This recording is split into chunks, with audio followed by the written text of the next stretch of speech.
কনফুসিয়াসের এই বাণীগুলো তোমার জীবন পরিবর্তন করার জন্য যথেষ্ট। একবার সম্পূর্ণ ভিডিওটি দেখো। ভুল করায় লজ্জিত হয়ে তাকে অপরাধে রূপান্তরিত করো না। প্রতিশোধের পথে যাওয়ার আগে দুটি কবর খুঁড়ে রেখো, একটি নিজের জন্য, অপরটি শত্রুর জন্য। সবকিছুরই সৌন্দর্য আছে, কিন্তু সব মানুষ তা দেখতে পায় না। কেউ আঘাত করলে ভুলে যেও, কিন্তু দয়া দেখালে কখনোই ভুলো না। তুমি কত ধীর গতিতে অগ্রসর হচ্ছ সেটা কোনো ব্যাপার নয়, যতক্ষণ না তুমি থেমে না যাও। মানুষের প্রকৃতি একই রকম, তাদের অভ্যাসই কেবল তাদের মধ্যে পার্থক্য তৈরি করে। নিজেকে শ্রদ্ধা করো, তাহলে অন্যরাও তোমাকে শ্রদ্ধা করবে।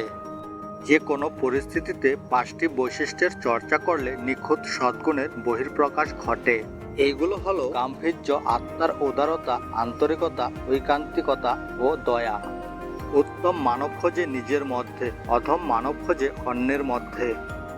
রাগান্বিত হলে এর পরিণামের কথাও বিবেচনা করা উচিত। যে ভদ্রতা ত্যাগ করে কথা বলে সে নিজের কথা বাস্তবায়ন করতে সমস্যায় পড়ে। যে ব্যক্তি সত্যি বুদ্ধিমান, যার মনের ভেতরটা বদনাম রটিয়ে ভেজানো যায় না, অথবা কোনো কথা যার মাংসে জ্বালা ধরাতে পারে না। একজন মানুষ যদি দূরের কথা চিন্তা না করে, তাহলে সে কাছেই দুঃখের সম্মুখীন হবে। গুণী মানুষের প্রথম অগ্রাধিকার হলো বাধা আসলে তা অতিক্রম করা, সাফল্যের বিবেচনা করে। উত্তম মানব তার বাক্যে ভদ্রতা বজায় রাখে, কিন্তু কাজের ক্ষেত্রে সে সবাইকে ছাড়িয়ে যায়। সন্তুষ্ট ও শান্ত থাকে। অধম মানব সবসময় বেদনাগ্রস্ত থাকে। 3টি জিনিসের ব্যাপারে উত্তম মানব সন্তুষ্ট থাকে। যৌবনে লালসা, যখন সে শক্তিশালী তখন কলহ প্রবলতা, আর যখন সে বৃদ্ধ তখন লোলুপতা। যা কিছু সমাধান হয়েছে তা নিয়ে কিছু বলার প্রয়োজন নেই, যা কিছু অতীত তা নিয়ে দোষারোপ করার আবশ্যক নয়।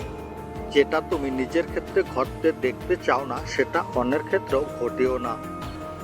যখন একজন মানুষ যথেষ্ট পরিমাণ জ্ঞান অর্জন করে কিন্তু সেটা ধরে রাখার মতো সদ্গুণ তার থাকে না, তখন সে যা অর্জন করে তা হারিয়ে ফেলে। তুমি যদি মানুষের সেবা করতে না পারো, তবে মৃত মানুষের আত্মার সেবা করবে কি করে? তুমি যদি জীবন সম্পর্কে না জানো, তাহলে মৃত্যু সম্পর্কে কিভাবে জানবে? নীরবতা হলো সবচেয়ে বিশ্বস্ত বন্ধু, যে কখনো বিশ্বাসঘাতকতা করে না। অতীত থেকে শিক্ষা নাও, যদি ভবিষ্যৎ সুন্দর করতে চাও। তোমার চেয়ে ভালো নয় এমন মানুষের সাথে বন্ধুত্ব কখনো করো না। মৃত্যু ও জীবনের নিজস্ব নির্দিষ্ট মুহূর্ত স্থির করা আছে।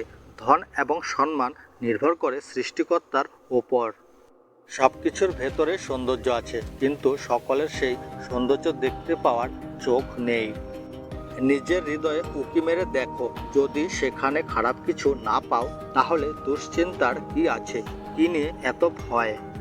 যদি 1 বছরের কথা ভাবো, একটা বীজ পোতো। যদি 10 বছরের কথা ভাবো, তাহলে একটা গাছ লাগাও। আর যদি 100 বছরের কথা চিন্তা করো, মানুষকে শিক্ষা দাও। যে শেখে কিন্তু কিছুই ভাবে না, সে গোল্লায় যায়। যে ভাবে কিন্তু কিছুই শেখে না, সে বিপদে পড়ে। বিশ্বস্ততা এবং আন্তরিকতাকে প্রথম নীতি হিসাবে গ্রহণ করা উচিত। যদি তুমি প্রশ্ন করো, তাহলে তুমি 1 মিনিটের জন্য বোকা থাকবে, আর যদি প্রশ্ন না করো, তাহলে সারা জীবনের জন্য বোকা হয়ে থাকবে। জীবন সত্যি সহজ, কিন্তু আমরাই সেটিকে জোর দিয়ে জটিল করে তুলি। আপনি যদি ভুল করেন এবং সেটি সংশোধন না করেন, তবে সেটা ভুল হিসেবে গণ্য হবে। আপনি যখন একজন ভালো মানুষ দেখেন, তখন তার মতো হওয়ার কথা ভাবুন। আর আপনি যখন কারো মাঝে ভালো দেখতে না পান, তখন নিজের দুর্বল দিকগুলো নিয়ে চিন্তা করুন। অন্যের মধ্যে থাকা মন্দকে আক্রমণ না করে নিজের মধ্যে যে মন্দ আছে তাকে আক্রমণ করুন। সবথেকে কঠিন কাজ হলো একটি অন্ধকার ঘরে একটি কালো বিড়াল খুঁজে পাওয়া, বিশেষ করে যদি বিড়াল না থাকে। রত্নকে ঘর্ষণ ছাড়া পালিশ করা যায় না, আর মানুষকে পরীক্ষা ছাড়া নিখুঁত করা সম্ভব না। জ্ঞানী মানুষ কখনো 2 মনের হয় না, পরোপকারী মানুষ কখনোই চিন্তা করে না, আর সাহসী মানুষ কখনো ভয় পায় না।